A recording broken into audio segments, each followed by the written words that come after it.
Yes, good morning students, how are you बेटा। Topic है हमारा समास। तो बच्चों, अव्ययी भाव, द्विगु, कर्णधारय, 3 समास हम कर चुके हैं और आज करेंगे हम द्विगु, द्वंद्व और बहुब्रीहि समास। क्योंकि कुल कितने भेद हैं समास के? 6 भेद में से हम 3 कर चुके हैं, 3 आज करेंगे हम। तो 4th है बेटा द्विगु समास। द्विगु द्विगु समास जो है, इसका पहला जो पद है वो संख्यावाची होता है। देखिए, जो द्विगु समास है बेटा, उसका पहला पद संख्यावाची होता है। संख्यावाची यानी कि आपको संख्या का बोध होगा पहले पद में, पूर्व पद में। अंतिम पद क्या होता है? उत्तर पद होता है। पूर्व पद, उत्तर पद। जैसे शाब्दी है तो सत क्या है? पूर्व पद है। अब्द क्या है? ये है उत्तर पद। तो क्या है बेटा, द्विगु समास में जो पूर्व पद है वो संख्यावाची होता है और दोनों के बीच जो है विशेषण विशेष्य संबंध हो और समस्त पद समूह या समस्त पद समूह या समाह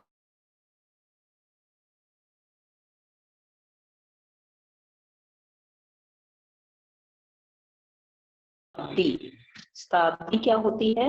100 वर्षों का समूह। 100 वर्षों का समूह। सतसई 700 दोहों का समूह। सतसई जो है कवि बिहारी की रचना है बेटा, मैंने पहले भी आपको बताया है। तो ये 700 दोहों का संकलन है, 700 दोहे हैं इस सतसई में। और इस एक रचना के कारण ही बिहारी जो कवि है वो प्रसिद्ध हो गए थे। चौराहा 4 राहों का समाहार। चौमासा 4 मासों का समाहार। अठन्नी 8 आनों का समूह। पंसेरी 5 शेरों का समूह। दोपहरी 2 पहरों का समूह या समाहार। त्रिफला 3 फलों का समूह। चौपाई 4 पदों का समूह। नवरत्न 9 रत्नों का समूह। नेक्स्ट है त्रिवेणी 3 नदियों का समाहार। सप्ताह 7 दिनों का समूह। सप्तऋषि 7 ऋषियों का समूह। अष्टाध्यायी 8 अध्यायों का 8 अध्यायों का समूह। तो क्या हो जाएगा हमारा यहाँ पर? कौन सा समास बच्चों? द्विगु। द्विगु जो है आपको लिखना भी आना चाहिए। द जो है हलंत होगा, व पे छोटी ई की मात्रा होगी, ग उ। द्विगु जैसा कि आपके सामने जो है आपको दिखाई दे रहा है, तो द्विगु हम ऐसे राइट करेंगे। ओके, अब है बेटा हमारा अष्टाध्यायी 8 अध्यायों का समूह। त्रिभुवन 3 भुवनों का समूह। पंचवटी 5 वटों का समाहार। नवग्रह 9 ग्रहों का समाहार। चतुर्वर्ण 4 वर्णों का समूह। वर्ण क्या होते हैं? रंग भी होते हैं। चतुष्पदी 4 पदों का समाहार। पंच तत्व 5 तत्वों का समूह। नेक्स्ट है बेटा हमारा द्वंद्व समास। द्विगु समास आपको क्लियर हो गया होगा। अब है हमारा द्वंद्व समास। तो जिस समस्त पद के दोनों पद प्रधान हों तथा विग्रह करने पर दोनों पदों के बीच विशेषण विशेष्य या अथवा या योजक या और शब्द लगे तो उनको हम कहते हैं द्वंद्व समास। तो देखिए, जिस समस्त पद के दोनों पद प्रधान हो बेटा, पूर्व पद भी प्रधान हो और उत्तर पद भी प्रधान हो, तो वहां होता है द्वंद्व समास। अन्न जल, अन्न और जल, जैसे और या अथवा जो है इनके बीच में विग्रह करने पर आपको मिलेगा पाप पुण्य, पाप और पुण्य, धर्माधर्म, धर्म और अधर्म, वेद पुराण, वेद और पुराण, दाल रोटी, दाल और रोटी, नाम निशान, नाम और निशान, दीन ईमान, दीन और ईमान, लव कुश, लव और कुश, नमक मिर्च, नमक और मिर्च, अमीर गरीब, अमीर और गरीब, राजा रंग, राजा और रंग, राधा कृष्ण, राधा और कृष्ण, निशी वासर, निशी और वासर, निशी रात, रात्रि और वासर दिन, देश विदेश, देश और विदेश, माँ बाप, माँ और बाप, ऊंच नीच, ऊंच और नीच, सुख दुख, सुख और दुख, माता पिता, माता और पिता, भाई बहन, भाई और बहन, रात दिन, रात और दिन। नेक्स्ट है बेटा नदी नाले, नदी और नाले, रुपया पैसा, रुपया और पैसा, दूध दही, दूध और दही, आबो हवा, आब और हवा, यानी कि आब क्या होता है बेटा, पानी और हवा, आमद रफ्त, आमद आना, रफ्त जाना, रफ्त से बनाना रफ्तार तेजी से, तो आमद रफ्त, आमद होता है आना, रफ्त होता है जाना, आना और जाना, घी शक्कर, घी और शक्कर, नर और नारी, नर और नारी, गुण दोष, गुण और दोष, देश विदेश, देश और विदेश, राम लक्ष्मण, राम और लक्ष्मण, भीम अर्जुन, भीम और अर्जुन, धन धाम, धन और धाम। कौन सा समास पढ़ रहे हैं बेटा हम पढ़ रहे हैं द्वंद्व समास। द्वंद्व समास में क्या है, आपको जोड़ा पाया जाता है दो का।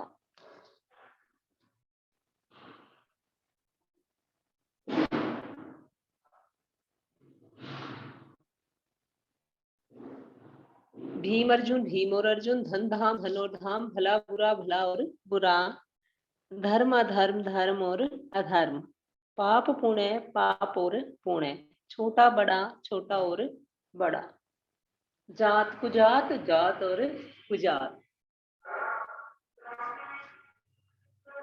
ऊंचा नीचा,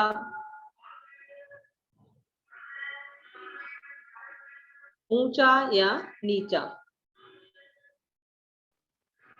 न्यूनाधिक, न्यून और अधिक, न्यून होता है कम और अधिक कम या अधिक,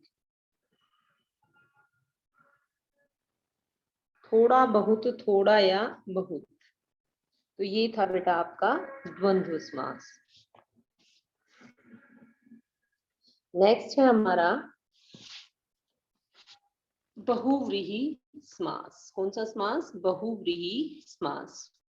देखिए अभी तक जो है हम 5 समास पढ़ चुके हैं। अब यही भाव में पूर्व पद प्रधान होता है, तत्पुरुष में उत्तर पद प्रधान होता है। नेक्स्ट हमारा द्वंद्व, द्वंद्व में दोनों पद प्रधान होते हैं, और बहुव्रीहि में कोई भी पद प्रधान नहीं होता। ध्यान रखिए, परिभाषा अगर आप ध्यान से करेंगे तो कोई दिक्कत नहीं होगी। देखिए अव्ययी भाव में पहला पद प्रधान होता है, तत्पुरुष में दूसरा पद प्रधान होता है, और द्वंद्व में दोनों पद प्रधान होते हैं, और बहुव्रीहि में कोई भी पद प्रधान नहीं होता। तो जिस समास का कोई भी पद प्रधान नहीं होता और दोनों मिलकर जो है एक नए जो है संज्ञा के, एक नए शब्द के विशेषण बनते हैं, एक नए शब्द की विशेषता बताते हैं, तो उसे बहुव्रीहि समास कहते हैं। जिस समास का कोई भी पद प्रधान नहीं होता उस समास को हम बहुव्रीहि समास कहते हैं। और दोनों पद मिलकर जो है किसी अन्य पद की विशेषता बताते हैं। दोनों पद, पहला पद भी और दूसरा पद भी, दोनों पद मिलकर किसी तीसरे पद की विशेषता बताती हैं। जैसे चक्रधर, चक्र पहला पद है, धर दूसरा पद है, चक्र को धारण करने वाला। अब यहाँ चक्र को धारण करने वाला कौन है? विष्णु। तो किसी तीसरे पद की विशेषता है, ना चक्र की है ना धर की है, तो इसलिए यहाँ पर बहुव्रीहि समास है। कुरूप, बुरा है रूप जिसका, कोई ऐसा व्यक्ति जिसका रूप बुरा है। बड़ बोला, बड़े बोल बोलने वाला। लंबोदर, विग्रह क्या होगा? लंबा है उदर जिसका, अर्थात गणेश।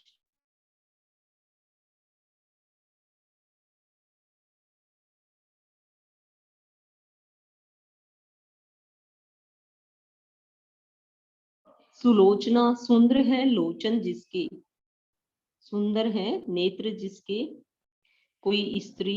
आजान बाहु, आजान बाहु घुटनों तक लंबी भुजाएं हैं जिसकी, कोई ऐसा व्यक्ति। दिगंबर, दिक मीन्स दिशाएं ही हैं, अंबर मीन्स वस्त्र, दिशाएं ही हैं वस्त्र जिसके, अर्थात नग्न, जो दिशाओं को ही वस्त्र मानता है। राजीव लोचन, राजीव होता है कमल, कमल के समान नेत्र जिसके, लोचन क्या होते हैं? नेत्र। तो कमल के समान नेत्र है जिसके, कोई व्यक्ति विशेष।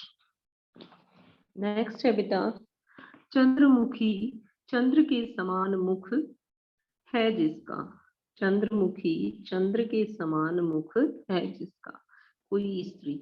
चतुर्भुज, चार भुजाओं का समूह करेंगे तो कौन सा समास हो जाएगा बेटा हमारा? यदि चार भुजाओं का समूह करेंगे तो समास कौन सा हो जाएगा? द्विगु समास। यदि हम विग्रह करेंगे चतुर्भुज का, चार भुजाओं का समूह, अर्थात कोई आकृति चतुर्भुज, तो यदि हम कहेंगे विग्रह की चार भुजाओं का समूह तो समास हो जाएगा हमारा द्विगु। यदि हम विग्रह करते हैं चार है भुजाएं जिसकी, अर्थात विष्णु, तो समास होगा बहुव्रीहि।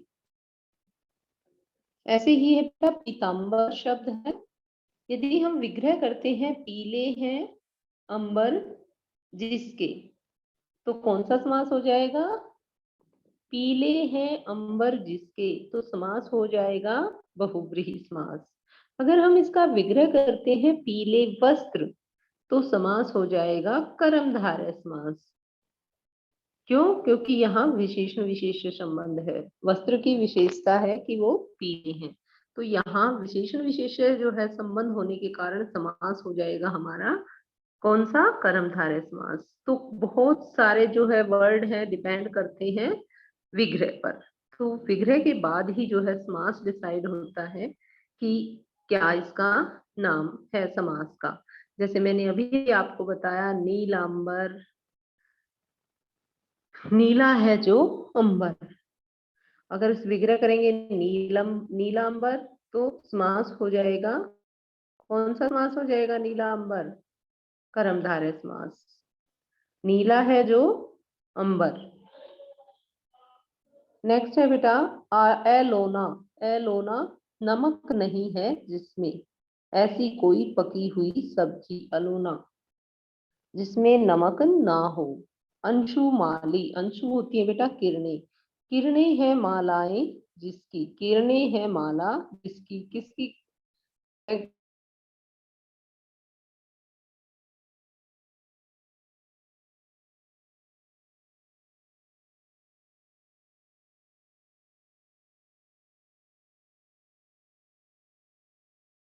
कान जिसके, अर्थात चूहा। तिमंजिला, तीन है मंजिल जिसमें है मकान, तीन मंजिला मकान। तीन है मंजिल जिसमें, अनाथ जिसका कोई नाथ ना हो, सहारा संरक्षक ना हो। ऐसा कोई बालक जिसका कोई नाथ ना हो तो उसे कहेंगे हम अनाथ। नेक्स्ट है बेटा असार। असार है सार तत्व न हो जिसमें, वह वस्तु जिसका कोई सार ना हो। सहस्र बाहु हजारों है भुजाएं जिसकी, अर्थात कोई दैत्य राक्षस। तो यहाँ पर ना तो सहस्र प्रधान है, ना यहाँ पर बाहु प्रधान है। कौन है बल्कि कोई अन्य तीसरा पद राक्षस प्रधान है, तो इसलिए यहाँ पर बहुव्रीहि समास है। सठ कोण 60 कोण है जिसमें, मृग लोचनी मृग के समान लोचन है जिसके, वज्रंगी वज्रांगी वज्र के समान अंग है जिसके। वज्र क्या होता है बेटा? पत्थर। पाषाण हृदय पाषाण के समान कठोर है हृदय जिसका। सतखंडा 7 है खंड जिसमें, ऐसा भवन। सितार 3 हो तार जिसमें, ऐसा कोई बाजा। त्रिनेत्र 3 है नेत्र जिसके, अर्थात सिर। द्विरथ रथ होता है दांत। द्वि मीन्स 2, तो द्विरथ 2 है दांत जिसके, अर्थात हाथी। 4 पाई 4 है पाए जिसमें, अर्थात खाट। कलह प्रिय कलह प्रिय हो जिसको, ऐसा कोई व्यक्ति। कन फटा कान हो फटा हुआ जिसका। मन चला मन रहता हो चलायमान जिसका। मृत्युंजय मृत्यु को भी जीत लिया है जिसने, अर्थात शंकर। सिर हो कटा हुआ जिसका, कोई भूत प्रेत आदि। पतझड़ पत्ते। मेघनाद मेघ के समान नाद है जिसका, अर्थात रावण का पुत्र। मेघनाद मेघ के समान बादल के समान गर्जना नाद है जिसका, अर्थात रावण का पुत्र मेघनाद। ना तो यहाँ मेघ प्रधान है ना नाद प्रधान है, बल्कि कौन? रावण का पुत्र मेघनाद प्रधान है, इसलिए यहाँ पर जो है बहुव्रीहि समास है। मक्खी चूस मक्खी को भी चूस लेने वाला, अर्थात कंजूस। ऐसा कोई व्यक्ति जो कंजूस है। विषधर विष को धारण करने वाला, अर्थात सांप। गिरिधर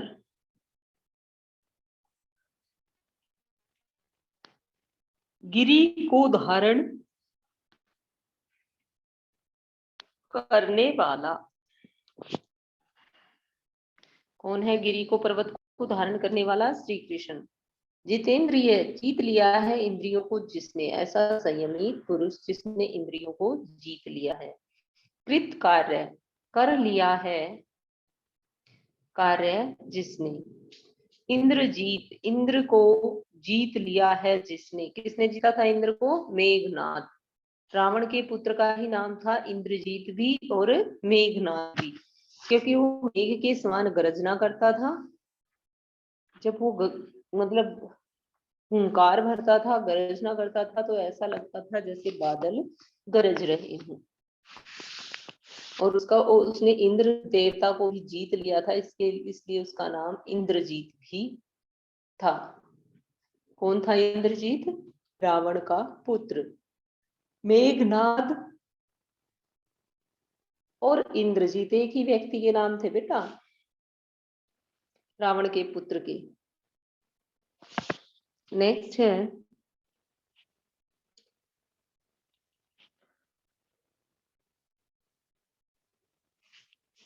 कन फटा कान है फटा हुआ जिसका। मन चला मन रहता हो चलायमान जिसका। मृत्युंजय मृत्यु को भी जीत लिया है जिसने, अर्थात शंकर।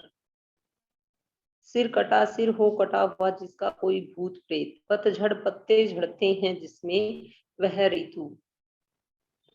मेघनाद, मेघ के समान नाद करने वाला, गर्जना करने वाला। घन श्याम, घन के समान श्याम।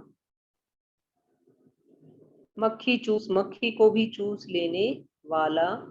विषधर, विष को धारण करने वाला अर्थात सांप। विषधर वैसे किसको, शिव को भी कहा जाता है बेटा विषधर, तभी विष को धारण करने वाला। गिरिधर, गिरि को धारण करने वाला। पर्वत को जितेंद्रिय, जीत लिया है इंद्रियों को जिसने। कृत, कार्य कर लिया है, कार्य जिसने। गजानन, गज के समान आनंद है जिसका अर्थात गणेश। 12 सिंगा, 12 सींग है जिसके, ऐसा मृग विशेष। पीतांबर, पीले हैं अंबर जिसके, पीले हैं वस्त्र जिसके, अर्थात श्री कृष्ण। और यदि विग्रह मैंने बताया था करेंगे पीले वस्त्र, तो समास कौन सा हो जाएगा, कर्मधारय समास हो जाएगा। अगर विग्रह करेंगे पीले हैं वस्त्र जिसके, तो समास हो जाएगा हमारा बहुव्रीहि समास। चंद्रशेखर, चंद्र है शिखर पर जिसके, अर्थात शिव। नीलकंठ, नीला है कंठ जिसका, अर्थात शिव। चंद्रशेखर, नीलकंठ दोनों शिव के लिए प्रयोग होते हैं। शुभ्र वस्त्र, शुभ्र मीन्स श्वेत, वस्त्र है जिसके, ऐसा कोई व्यक्ति। अजात शत्रु, जिसका शत्रु पैदा नहीं हुआ हो, जिसका कोई शत्रु पैदा नहीं हुआ हो, उसे कहते हैं हम अजात शत्रु। देखिए बेटा बच्चे, कर्मधारय बहुव्रीहि में क्या अंतर होता है, और द्विगु और बहुव्रीहि में क्या अंतर होता है समास में। देखिए कर्मधारय जो समास है बेटा, उसमें विशेषण, विशेष्य और उपमान उपमेय होता है। और बहुव्रीहि समास जो है, समस्त पद को छोड़कर किसी अन्य अर्थ की विशेषता बताता है, उसमें कोई अन्य अर्थ प्रधान होता है। ठीक है। कर्मधारय समास में विशेषण, विशेष्य, उपमान उपमेय का संबंध पाया जाता है।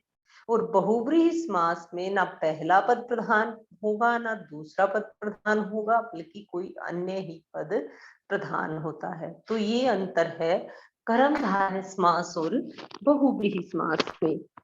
और द्विगु समास और बहुव्रीहि समास में क्या अंतर है बेटा, द्विगु समास का पहला पद संख्यावाची होता है और समस्त पद क्या है, समूह या समाहार का बोध कराता है। जैसे शताब्दी 100 वर्षों का समूह, पंचसेरी, पंच शेरों का समूह। बहुव्रीहि में भी पहला खंड संख्यावाची हो सकता है। जैसे मैंने आपको चतुर्भुज बताया था ना साथ साथ। वही पहला पद बहुव्रीहि समास का भी संख्यावाची हो सकता है, लेकिन जब हम उसका विग्रह करते हैं तो वह किसी अन्य पद की विशेषता बताता है। तो देखिए चतुर्भुज, यदि अर्थ 4 भुजाओं का समूह ले तो द्विगु समास हो जाता है। और यदि हम अर्थ लेते हैं 4 हैं भुजाएं जिसकी, तो ये कौन सा समास हो जाएगा, बहुव्रीहि। तो ये विग्रह पर डिपेंड करता है कई शब्दों का, लेकिन जो मेन डिफरेंस है द्विगु समास और बहुव्रीहि समास में, कि इसमें जो है द्विगु समास में हमारा पहला पद जो है संख्यावाची होता है, और बहुव्रीहि समास में ना पहला पद प्रधान होता है ना दूसरा पद प्रधान होता है, बल्कि पहला पद और दूसरा पद मिलकर किसी तीसरे पद की, किसी अन्य पद की विशेषता जो है प्रकट करते हैं। तो बच्चों हमारे जो समास है वो कंप्लीट हो चुके हैं। फर्स्ट हमारा कौन सा था, अव्ययी भाव समास। अव्ययी भाव समास में पहला पद प्रधान होता है। और तत्पुरुष समास, तत्पुरुष समास में जो है दूसरा पद प्रधान होता है, और इसमें जो है जब हम इसका विग्रह करते हैं तो कर्ता और संबोधन को छोड़कर जो है सभी विभक्तियां जो है आ सकती हैं, मतलब कोई भी विभक्ति जो है कारक विभक्ति होगी विग्रह करने पर। नेक्स्ट है बेटा हमारा कर्मधारय समास। कर्मधारय समास जो है, कर्मधारय और द्विगु को तत्पुरुष के ही भेद कहा जाता है बेटा। अगर क्वेश्चन आ जाता है कि तत्पुरुष समास के दो अन्य भेद कौन से हैं, कौन से हैं, द्विगु और कर्मधारय को तत्पुरुष के ही भेद माना जाता है।